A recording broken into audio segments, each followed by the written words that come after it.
Hi, I'm Shelly Costley, President of the Utah Dental Hygienists Association, and this Friday marks the end of my year serving as your president. I wanted to go over a summary, a report of what we have done over the last year on your behalf and as your representative. When I started out as president, I wanted to find out what you, as my members, wanted to have done and what you wanted us to achieve and what your concerns were. And there were about three main themes: the job market and wages, and the second was double booking of patients for the same pay as single booking, and third was respect. So let's take them in order. The job market. It's a fact. The job market is flooded, and it's because we are graduating more hygiene students than our job market can readily absorb. The American Dental Association is in charge of regulating and allowing new schools to open through the Commission on Dental Accreditation, or CODA. In the past, the American Dental Hygienists Association, or ADHA, has had no voice on the commission and had no way to restrict new schools from opening. When you think of it, it's in the best interests of dentists to have more dental hygienists, because then wages can be lowered.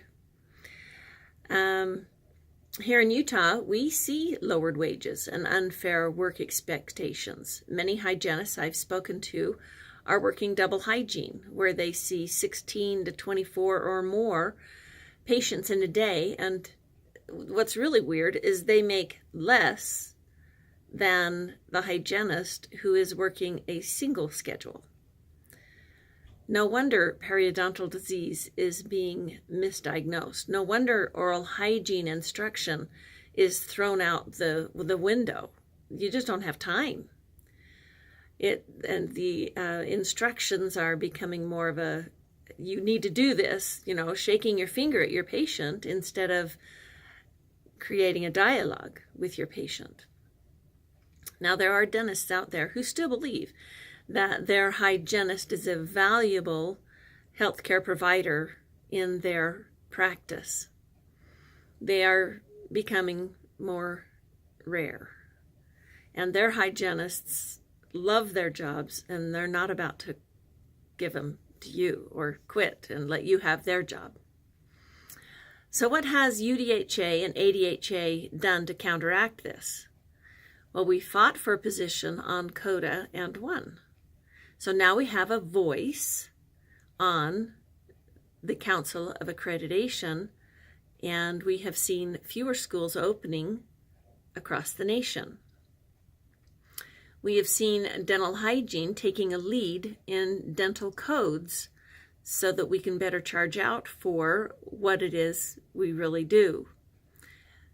And UDHA has joined most of the other states in the nation allowing dental hygienists to work in a public setting.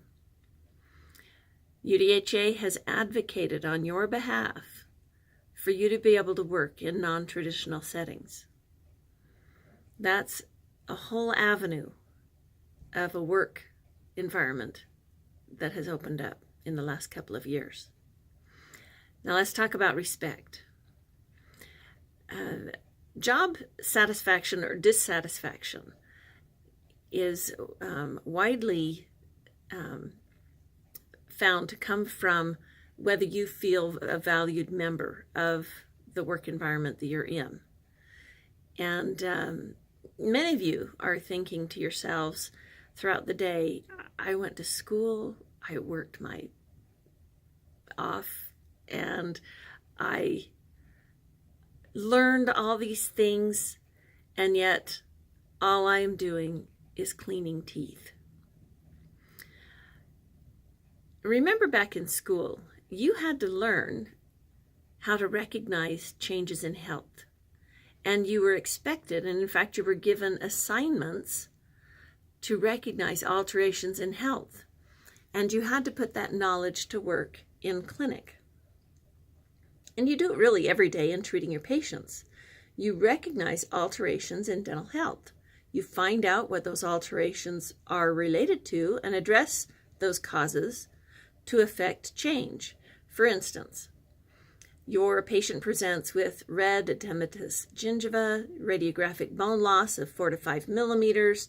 There's moderate biofilm present, and the patient smokes a pack a day. So if you just if you just clean their teeth, you're not really doing any favors to that patient. If you don't address what's causing the inflammation, nothing's going to change. Yeah, you'll make a buck, but you're not going to do anything for the patient, especially if that patient is a diabetic. Have you educated your patient on the causes of all of the inflammation that's in their mouth? Probably not. You don't have time. So you aren't being used to the extent of your education because of time. By explaining to the patient the causes and possible treatments you're performing, you are doing what's called a dental hygiene diagnosis, and you're creating a dental hygiene treatment plan. So who decided what you were going to learn in school?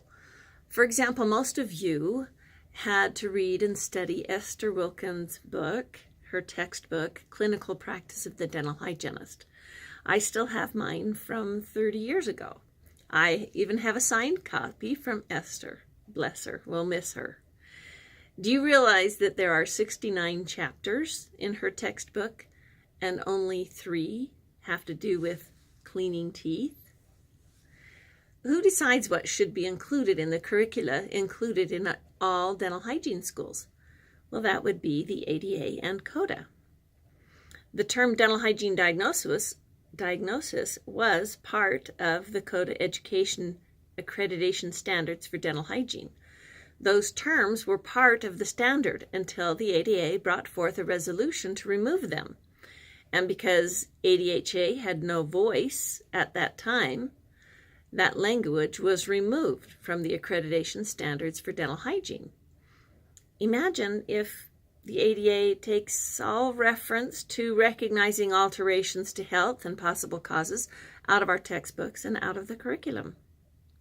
We will just clean teeth without knowing why and without doing the patient of any benefit.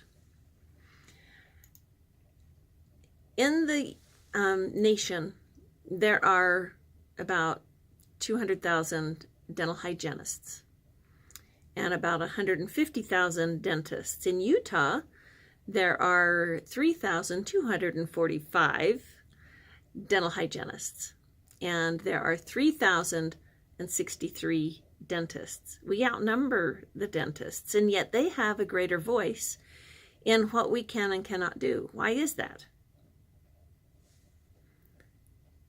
It's not because of gender. It's not because of the difference in the money that's made. It's because about 80% of them or more are members of their association. They have pride in their association. They want a voice in their association. They want to take a lead in their profession. Do you have pride in your profession? Do you want to have control over what your schools teach? Dental hygiene is a fabulous career. I have loved it. It has made me a better person, and I've been able to affect change in the lives of many people.